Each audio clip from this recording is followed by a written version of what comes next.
День польской культуры ля Менской ратуши. Польский институт у Менскую и амбассада Польши у Беларуси запрашаюць у нядзелю на фест.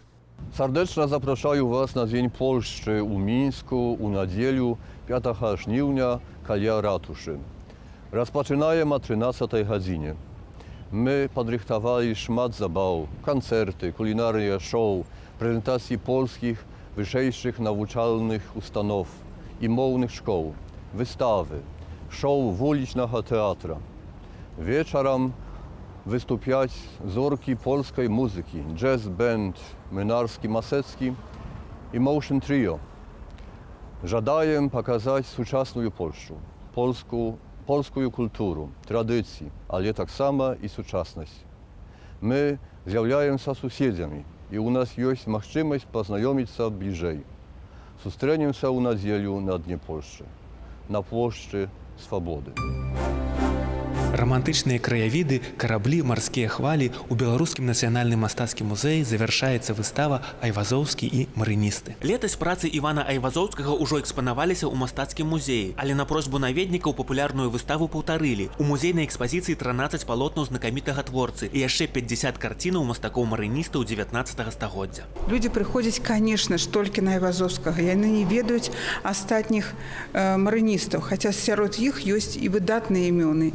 Ёсць Семёна Багалюбова, напрыклад, які меў вялізную славу пры жыцці, але ўсіх іх затміў Айвазоўскі. І Бенуа Альберта, і Гриценко. У паваенным часе мастацкі музей набыў з прыватнай калекцыі спявачкі Лідзіі Русланавай 4 працы Івана Айвазоўскага. Менавіта гэтым 4 карцінам і была прысвечаная развітальная лекцыя-экскурсія. Варта адзначыць, нацыянальны мастацкі музей імкнецца прывабліваць публіку не толькі жывапісам, лекцыі, майстар-класы. На выставе марыністаў праводзілі нават пластычны танцавальны перформанс. Мы пытаемся обозначить важность синтеза разных видов и жанров изобразительных искусств. То есть здесь звучит музыка, здесь также разворачиваются очень интересные с визуальной точки зрения постановки. Урачыстае закрыццё выставы марыністаў расцягнецца до 5 жніўня. Штовечар у музеі будуць адбывацца тэматычныя лекцыі і канцэрты. Андрус Текінданг, Белсат.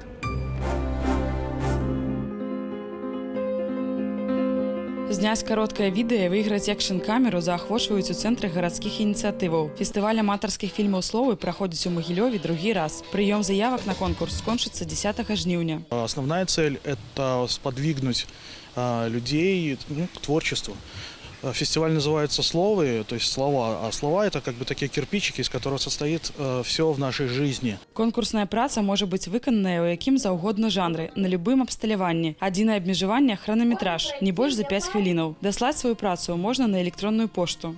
По итогам первого фестиваля мы сделали для себя много неожиданных выводов, в том числе о том, что в городе есть много людей, которые творят, и мы даже ничего о них не знаем и не представляем. Магілёвец Максим Крапіўка не паспеў взять удзел у першым фестывалі, затое зняў адмысловую стужку для другога. Я поглядзеў летась конкурсныя работы, якія там былі. Я подумаў, што вось гэтак жа магу і я, можа 10 лепей. Таму я вырашыў таксама паўдзельнічаць, і каб мы парагаталі ўсе разам.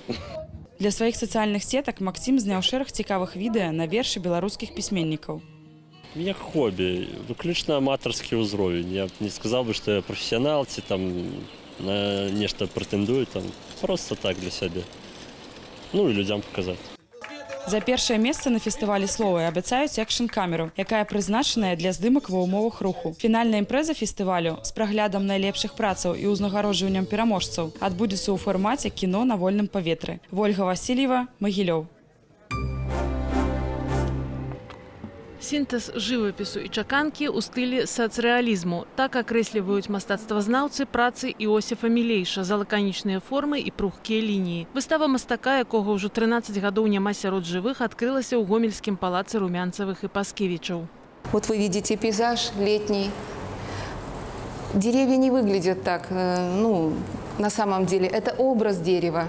Могучего такого, на берегу. Солнечный день, мальчишка удит рыбу. А мне кажется, что это я стою на кладке. А я слышала от других людей, нет, это я стою. Іосиф Мілейша нарадзіўся ў 1947 годзе на Смаргоншчыне. Скончыў Маскоўскі завочны універсітэт імя Крупскай, Гомельскую школу мастакоў-афармляльнікаў. Мастак аддаваў перавагу жанру пейзажу і тэматычнай карціны. Іосиф Мілейша актыўна ўдзельнічаў у выставах, ягоныя працы захоўваюцца ў расійскіх і беларускіх музеях, прыватных зборах. Выстава «Свет вакол нас» прэзентуе творы з калекцыі родных мастака. Паглядзець іх у палацы Румянцавых і Паскевічаў можна да 2 верасня. Ірына Дарафейчук, навіны культуры.